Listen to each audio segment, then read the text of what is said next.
All right, just gonna knock out a video here from this bench day that I did earlier. This was great. This is a really good bench day for me. It felt really good.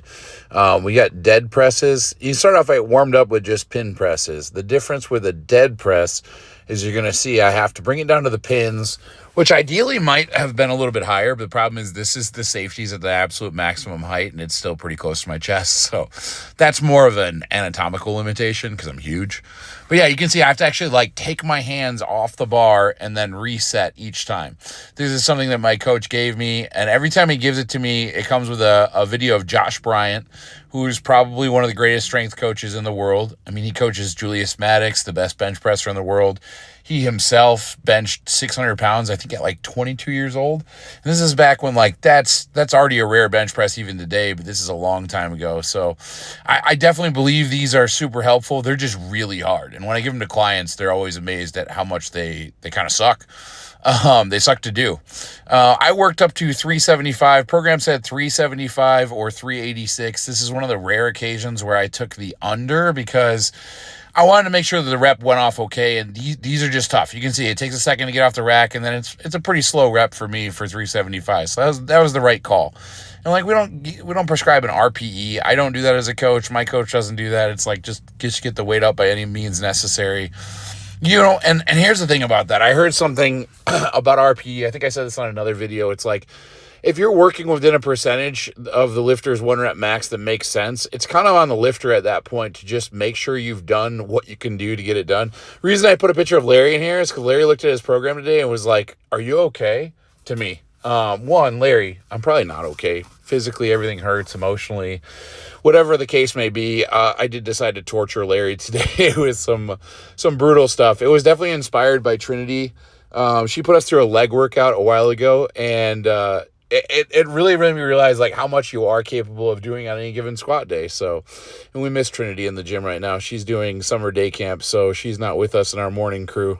We can feel that absence, but yeah.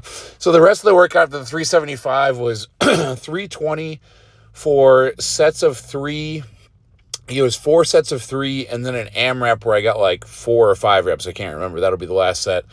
I think the last time I did these, it was 315 pounds, and I felt like I was struggling more. So I definitely feel like I've improved a lot on these, which feels good. That's part of why this day went well.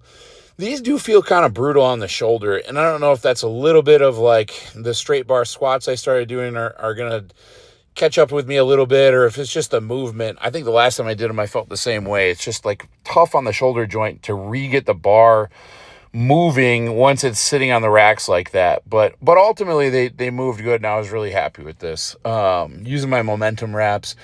Definitely a big fan of these wraps. They're super stiff, but the more I've worn them, the more loose they've gotten, to the point where it's still super stiff, but it feels good to me.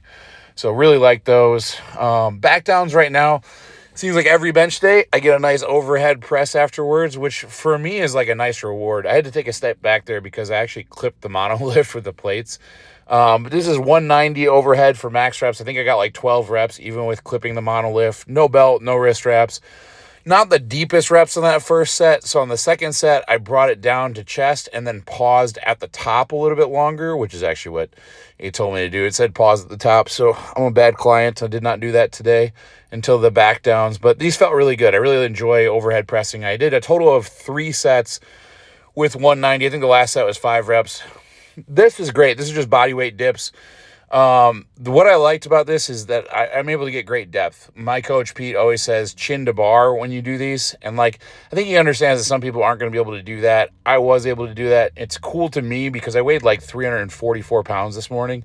So I think that's great. Axle overhand for grip. This was a huge win. You see my little smile? That's because that does not feel like it's going to come ripping out of my hands 3 seconds in. This is a 68-pound homemade axle bar. It's polished metal, so it's incredibly hard to hold. I was super excited that this felt easy to do. I think I did a total of 40 seconds on the first set and 30 seconds on the second set. It honestly feels like the grip problems I was having were due to fluid built up in my hands and forearms, partially from flying. That's what affected nationals so bad. But I think some of that fluid was just in there from some of the things that I was doing. Cut those things out. Grip is coming back with a vengeance. Couldn't be happier about that.